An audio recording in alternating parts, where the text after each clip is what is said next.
Kobe Bryant put winning over everything. He was an asshole, a hopeless romantic, and an obsessive maniac. But how good was he actually?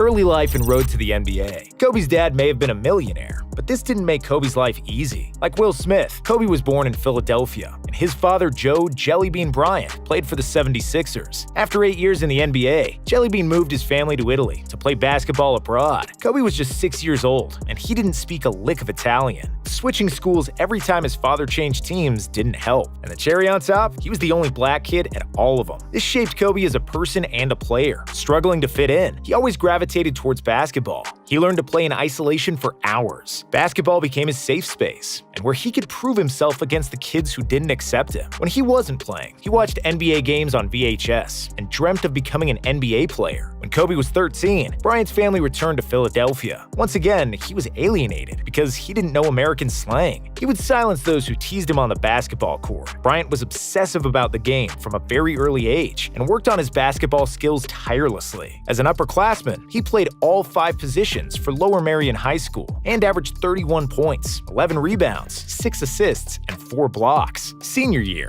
he led Lower Merion to their first state championship in 53 years and was named Naismith High School Player of the Year and a McDonald's All-American. There was a huge hype about where he'd go to college. Then, Kobe surprised everybody. Bryant organized a press conference and announced that he would skip college and take his talents to the NBA. Kobe was just the 6th player in history to go to the NBA directly from high school, so naturally, NBA executives were reluctant to draft him. But after he destroyed Michael Cooper in practice, Lakers GM Jerry West knew that he was watching the best pre-draft workout he'd ever seen, and that Kobe was the best player in the 1996 draft. West was so determined to draft Kobe that he finessed the Charlotte Hornets into drafting Bryant and trading him to LA for Vlade Divac. Brash youngster. I'm Kobe Bryant, and I'm not going to get punked by anybody. That was the first thing Kobe said at his first training camp practice. He let the other Lakers know he's no ordinary rookie. Even as a skinny young kid, Kobe was fearless from the get-go, relentless in every practice and every game. Kobe entered the 1997 Slam Dunk Contest and won. His teammates lovingly called him Showboat, but it wasn't all good. In his first playoff series, Bryant famously shot 4 air balls in overtime against Utah. By his second season, he was already averaging 15 points per game. He even became the youngest All-Star starter in NBA history, but didn't start on his own team. His most memorable moments from '98 were playing against Black Jesus. MJ was impressed by Kobe on how he would unapologetically ask for advice and wasn't starstruck by Jordan. Kobe went on to finish second in the 6th Man of the Year voting. But come playoffs, the Lakers would repeat history and lose to Utah. In 1999, Kobe finally became a permanent starter and averaged 20 points per game, though this wouldn't stop the Lakers from getting swept in the playoffs. The Lake Show knew something had to change, so they appointed Phil Jackson as the new head coach. Laker Dynasty. In 1998, Shaq and Kobe had their first fight, and O'Neal nearly decapitated Bryant. However, Phil Jackson was called the Zen Master for a reason. He challenged O'Neal to get into the best shape of his life, and Shaq dominated like never before. Kobe was an all-star, averaging 22, 6, and 5, and the Lakers were firing on all cylinders. They went on to win 67 games in the regular season, which was the 5th best result in NBA history. Shaq won the MVP trophy. Kobe was named to the All-NBA second team, and was the youngest player ever to be selected in the All-Defense first team. But once again, playoffs were no cakewalk for the Lakers. It was the 4th quarter of Game 7 in the Western Finals, and the Lakers were losing by 15 against Portland. Everyone thought it was the end for the Lakers, until Kobe and Shaq powered one of the best comebacks in NBA history. Bryant was phenomenal in the clutch, with his crossover on Scottie Pippen, and the alley-oop to Shaq clinched the game and the series. But their work wasn't finished. They still had the finals against the Pacers, and in Game 2, it happened. Jalen Rose had deliberately put his feet under Kobe in Game 2 and twisted his ankle. Bryant was forced to miss Game 3, and Indiana comfortably won that game. What the Pacers didn't realize is Kobe is one resilient SOB. He returned in Game 4 with a vengeance. When Shaq got ejected, Kobe put the team on his shoulders and carried them to a win. The Lakers would break the Pacers in 6 games, and Kobe jumped in Shaq's arms to celebrate their first ever title together. However, things never stayed good for long between Shaq and Kobe. After the first title, Shaq was content. So content, he spent his summer eating burgers and drinking pina coladas. Kobe, on the other hand, spent the summer in the gym. So when he had seen Shaq in the preseason season out of shape, Kobe lost his mind, and their feud started again. But Shaq's laziness gave Kobe more opportunities to dominate. Bryant averaged a career-high 28.5 points per game, and thankfully, once the playoffs came, Shaq was the athletic beast he was the year before, and the Lakers were unstoppable. They swept all 3 series in the Western Conference. Who would stop them from doing the same in the finals? Well, he was small, but he was a problem. His name was Allen Iverson. AI mercilessly dropped 48 in the Staples Center, stepped over Tyronn Lue, and won Game 1 for the Sixers. But Shaq and Kobe took AI's disrespect personally, and they couldn't let that slide. The Lakers came back and won the next 4 games to clinch their 2nd consecutive title. Their 15-1 playoff run was the best in history, until 2017, when the Warriors went 16-1. In 2002, Kobe led the Lakers in assists, and he averaged 25 per game. Mamba made the first All-NBA team for the first time in his career, plus the first team All-Defense. He also won the All-Star Game MVP, and the Lakers continued to dominate the opposition until they reached the conference finals in the Sacramento Kings. The Kings were the best team throughout the season, and Chris Webber was playing at the MVP level. The Kings took a 3-2 lead in the series, and to be honest, they would have probably won Game 6 too, had it not been for one of the worst refereeing jobs in NBA history. The refs stole that win for the Lakers, but LA won Game 7 fair and square. In the finals, they quickly dismantled the Nets in 4 games. Shaq was the finals MVP for the 3rd time in a row, and Kobe became the youngest player ever with 3 championships.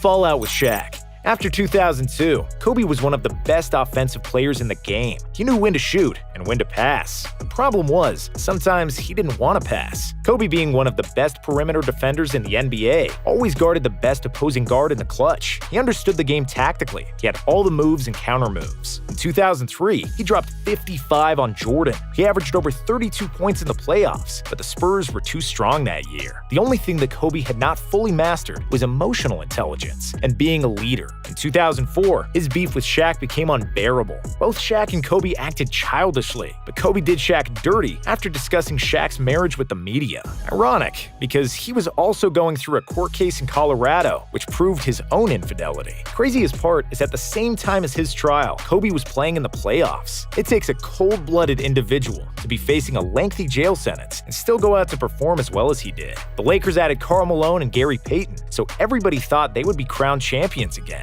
But Kobe beefed with both Shaq and Malone. The lack of chemistry showed its ugly head when it was most important. Kobe was forcing things in the finals against the Pistons. He took by far the most shots on the team, despite hitting only 38% from the field and 17% for 3, and the Lakers lost in 5 games. Something had to change, so Shaq was traded to Miami, and Kobe had the chance to prove that he could win without him.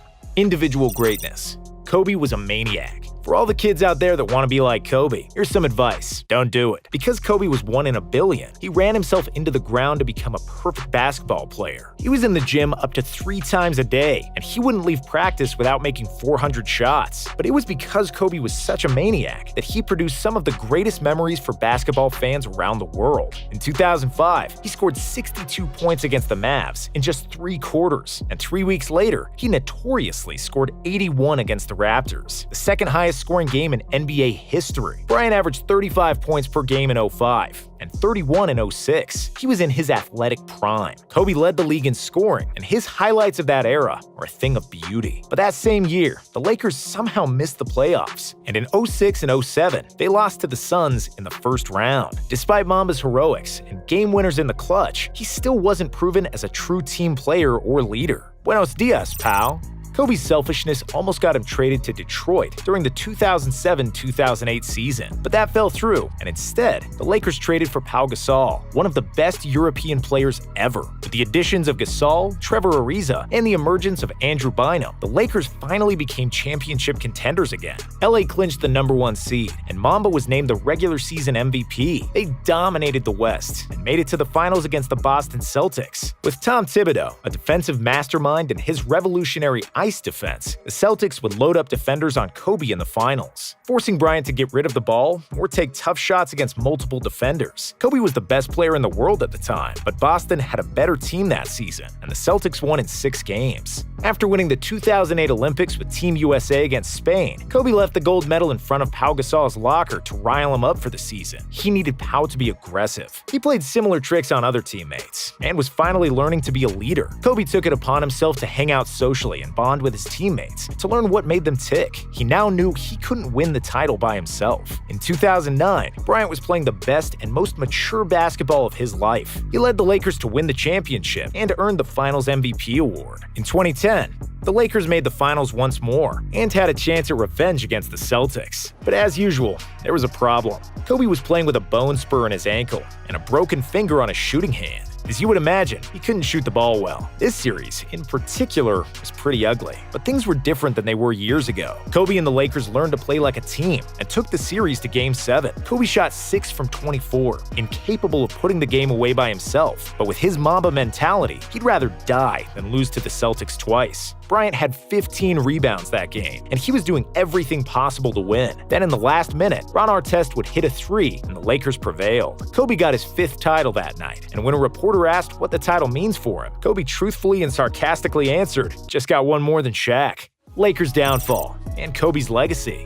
In 2011 and 2012, Kobe was still his usual self, scoring and trying to win the title at any cost. But the Lakers were once again struggling. So in 2013, they traded for Dwight Howard, and Howard was a terrible fit. It was obvious that Kobe's athleticism was slowly fading. Then, as if things weren't already bad enough, it happened. Kobe snapped his Achilles, the most devastating injury in basketball. Kobe made his 2 free throws and walked himself off the court like a boss. Frustrated, he cried in the locker room, but he was still determined to come back stronger. Thing is, even with the Mamba mentality, after the Achilles came the knee injury. After the knee, it was the shoulder. Kobe was getting older, and in 2016, it was obvious that he couldn't do it anymore. Everything was hurting. That's when Kobe wrote Dear Basketball, his love letter to the sport. It was the best retirement announcement in the history of sports. He opened a door into his beautiful and deep personality, which only a few people knew existed. Kobe had finally let his guard down for the first time in his life. He was no longer an asshole. He was kind. He was jovial. He was giving. The whole NBA gave him a retirement tour and honored his legacy to the game of basketball. Bryant sucked for the majority of that season. I think he dunked the ball maybe once that year. But in the final game of his career, against an opponent who was fighting for a playoff spot, Kobe played one of the best games of his career. This mother effer dropped 60. He literally made every shot in the clutch, with almost no lift in his legs. And just like Jordan inspired him, he became an inspiration to millions of kids around the world who would all yell, "Kobe," while throwing their homework in the trash.